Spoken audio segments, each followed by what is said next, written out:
लोगों ने जाना था simple harmonic motion. Simple harmonic motion हमारा क्या होता है कि अगर जब मेन पोजीशन के अलोंग 2 and 4 मोशन हो और यहाँ पर फोर्स जो है यानी कि एक्सेलरेशन जो है वो आपका डिस्प्लेसमेंट के प्रोपोर्शनल होता है, तो हम उसे क्या कहते हैं, ऑक्सीलेशन कहते हैं।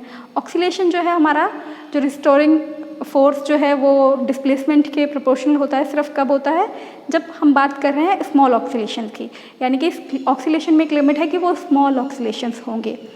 तो हम लोगों ने लास्ट टाइम हमने देखा था कि जो हमारे पास सिंपल हार्मोनिक मोशन है उसके लिए हम लोग एक डिफरेंशियल इक्वेशन ड्राइव की थी, जर्नल डिफरेंशियल इक्वेशन ड्राइव की थी। वो हमारे पास थी d2x/dt² प्लस ω² x = 0। यहाँ पर हमारे पास ω² है 2π/t, where t is time period यानी कि उसका एक ऑक्सीलेशन करने में लगा हुआ समय, और ओमेगा को हम कहते हैं एंगुलर फ्रिक्वेंसी। इस इक्वेशन का हमारे पास जो जर्नल सोल्यूशन था वो था x = a sin ωt + phi, where phi is phase. Phase क्या है, किसी पर्टिकुलर टाइम पर, किसी क्षण पर किसी कण की गति की दिशा कि वो किस डायरेक्शन में मूव कर रहा है, उसको हम उसकी क्या कहते हैं, कला कहते हैं या फेज कहते हैं। किसी क्षण पर किसी कण की गति की दिशा उस क्षण उस कण की कला कहलाती है।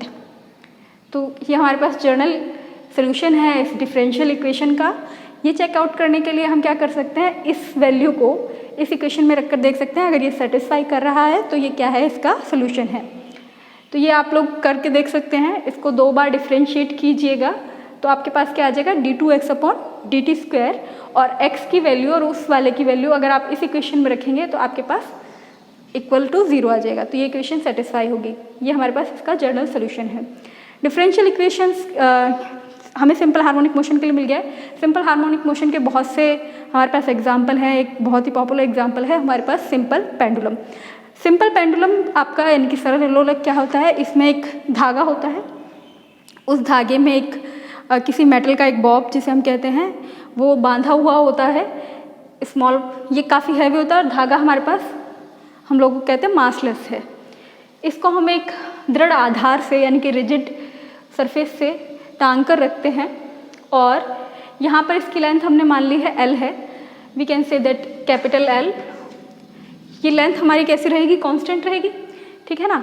लेंथ तो आपकी कांस्टेंट रहेगी। ये आपकी कौन सी पोजीशन बताई थी मैंने लास्ट में, मेन पोजीशन यानी कि इक्विलिब्रियम पोजीशन, जहाँ पर क्या होता है कि कोई फोर्स नहीं लग रहा होता। अगर फोर्स नहीं लग रहा है तो वो उसमें अपने जिस स्टेट में है उसी स्टेट में रहेगा, अगर रेस्ट में तो रेस्ट में रहेगा, यानी कि यहाँ पर अभी कोई ऑक्सीलेशन नहीं हो रहा है। तो पर हमें तो ऑक्सीलेशन स्टडी करना है, इसलिए हम क्या करेंगे, इसको इसकी मेन पोजीशन से हाथ से पकड़ते हुए आप एक साइड थोड़ा सा डिस्प्लेस करके छोड़ देंगे। थोड़ा सा हम ले जाकर इसको जब छोड़ेंगे, देखिए इसको यहाँ से मेन पोजीशन से उठाकर खींचकर यहाँ तक लेकर आने में मैंने क्या किया, फोर्स लगाया। फोर्स लगाकर इसको डिस्प्लेस किया है। तो क्या हुआ, वर्क हुआ। जो वर्क डन हुआ है, जो मैंने वर्क किया है वो इसमें हमने एनर्जी ट्रांसफ़र की है, एज ए पोटेंशियल एनर्जी इसमें स्टोर हो जाएगा। अब वो पोटेंशियल एनर्जी इसके पास है एक, और ऑक्सीलेशन में क्या होता है, ये मेन पोजीशन की ओर वापस अपनी तरफ जाना चाहता है तो इस पर एक फोर्स लगेगा, रिस्टोरिंग फोर्स हम उसे कहते हैं। वो फोर्स इसको वापस मेन पोजीशन की ओर लेकर आएगा। तो हमें वही जानना है कि यहाँ पर वो रिस्टोरिंग फोर्स क्या होगा। तो वो पहले हम चलिए इसके यहाँ पर कौन कौन से फोर्स लग रहे हैं इस कंडीशन में वो देखते हैं। इस पर एक फोर्स लग रहा होगा due to gravity, that is mg, जो इसका क्या है, वेट है। दूसरा, स्ट्रिंग में एक टेंशन होगी T, जो इसकी डायरेक्शन हमारे पास इस तरफ होगी। अगर हम इस फोर्स को 2 कंपोनेंट में अलग अलग रिजॉल्व कर दें तो हमारे पास, क्योंकि यहाँ एंगल थीटा है तो ये एंगल भी क्या होगा, थीटा होगा। तो इसके अलोंग हमारे पास जो कंपोनेंट आएगा वो आएगा आपका mg cos थीटा। इसी का दूसरा कंपोनेंट आपका जो यहाँ पर एज ए रिस्टोरिंग फोर्स यानी कि प्रत्यानयन बल की तरह कार्य करेगा, वो आपका क्या आएगा, mg sin थीटा। तो हमारे पास हमें फोर्स, ये टेंशन जो है mg cos थीटा से कैंसिल आउट हो जाएगी। तो जो आपका जो मोशन है जिसके कारण हो रहा है वो आपके पास कौन सा बल है, mg sin थीटा, यानी कि आपके पास जो फोर्स है, रिस्टोरिंग फोर्स है, वो आपके पास क्या हो जाएगा, -mg sin थीटा। और हमारे पास F की वैल्यू न्यूटन्स लॉ से क्या है, mx डॉट। x क्या है, डिस्प्लेसमेंट है, यानी कि ये जो आर्क यहाँ से यहाँ तक हमने कहा ये x है, ये डिस्प्लेसमेंट है। तो आप क्योंकि सर्कुलर जा रहा है, एल अगर कांस्टेंट है सर्कुलर जा रहा है, तो आपके पास एम, इसको एल को क्या लिख सकते, एक्स को आप कैसे लिख सकते हो, L theta dot, L theta dot. ठीक है, देखिए एक्स आपके पास क्या होगा, एल थीटा, एल कांस्टेंट है तो इसको 2 बार डिफ्रेंशिएट करोगे तो यहाँ पर एक्स डॉट आ जाएगा और L theta dot. So we can write that X dot is equal to L theta dot. ये यहाँ पर एम से एम कैंसिल हो गया और हमारे पास क्या रहा, L theta dot is equal to minus G sine theta. अब साइन थीटा को हम जानना चाहते हैं साइन थीटा की वैल्यू क्या है। तो अगर हम एक कंडीशन मैं आपको पहले ही बता चुकी हूँ कि हम स्टडी कर रहे हैं स्मॉल ऑक्सीलेशन, यानी कि ये x जो है वो बहुत छोटा है। अगर ये बहुत छोटा हो तो ये कर्व होने के बावजूद भी हम इसको क्या कंसीडर कर सकते हैं, स्ट्रेट लाइन। स्ट्रेट लाइन यानी कि ये क्या बन गया, ट्राइंगल बन गया है। ठीक है, तो यहाँ पर हमारे पास साइन थीटा की वैल्यू, अगर हमने कहा बहुत स्मॉल है, बहुत छोटा है ऑक्सीलेशन, यानी कि थीटा की वैल्यू बहुत छोटी है। अगर थीटा बहुत छोटा है तो आप क्या कर सकते हो, साइन थीटा को क्या लिख सकते हो, एज ए थीटा ही लिख सकते हो। साइन थीटा को आप क्या लिख सकते हो, अप्रोक्सीमेटली थीटा।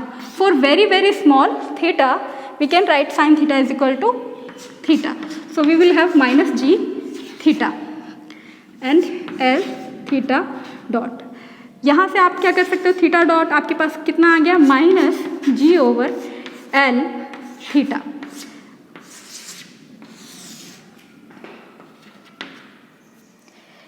ये हमारे पास आ गया।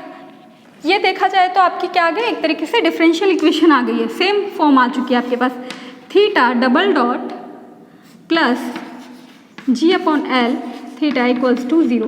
This is the differential equation of motion for the simple pendulum. यहाँ पर आप अगर इसको इससे कंपेयर करोगे, थीटा डॉट आपका एक्स डबल डॉट सेम है, ओमेगा स्क्वायर हमारे पास क्या आ गया, जी अपॉन एल आ गया। तो इसके लिए सिंपल पेंडुलम के लिए टाइम पीरियड आपके पास क्या है, 2 pi upon omega, and omega we have omega is equal to, यहाँ पर क्या आ जाएगा, under root 1 upon omega square, मतलब under root G over L. ठीक है, ये एल नीचे है, ऊपर चला जाएगा, तो we will have 2 pi root L upon G. Time period हमें पता चल गया है। तो एक टाइम पीरियड हमें यहाँ पर हमने थ्योरेटिकली निकाला है। ठीक है, यहाँ पर आप क्या करोगे, लेंथ की वैल्यू आप मेजर करके रख सकते हो, जी हमारे पास है ही, तो टाइम पीरियड हम कैलकुलेट करेंगे थ्योरेटिकल फॉर्मूले से। दूसरा, आप एक्सपेरिमेंट करके इसको कैलकुलेट करके देख सकते हो कि क्या आता है टाइम पीरियड। उसके लिए क्या करना, आप एक सिंपल पेंडुलम यानी कि आप धागे में किसी मेटल को, बॉल को बांध के और उसको थोड़ा सा डिस्प्लेस करके उसके 10, 15, 20 इस तरीके के जो है एक 15 ऑक्सीलेशन होने तक टाइम उसका है, क्लॉक पे आप काउंट करके देखिए, फ़ोन में आपके आ जाएगा, आप उससे इजीली करके देख सकते हो। तो जो आपके 15 ऑक्सीलेशन हुए हैं उनका एवरेज टाइम पीरियड जो आया है उसको डिवाइड करके आप सिंगल ऑक्सीलेशन का टाइम पीरियड निकाल के देख सकते हो। उसकी वैल्यू और थ्योरेटिकल वैल्यू लगभग सेम आनी चाहिए, तो आप समझ में आया कि आप एक्सपेरिमेंटली आप सही है, आपकी थ्योरी कैसी है, करेक्ट है। इसी तरीके से हम सिंपल हार्मोनिक मोशन यानी कि इस डिफरेंशियल इक्वेशन को यूज़ करते हुए और भी जो ऑक्सीलेशन है और भी कई एग्जाम्पल जो बुक में दिए हुए हैं, जैसे कि आपका कंपाउंड पेंडुलम है या स्प्रिंग का है, वो लोग आप लोग खुद सॉल्व करके देख सकते हैं। अगर फिर भी कोई प्रॉब्लम हो तो आप लोग ग्रुप पे शेयर कर सकते हैं। Thank you.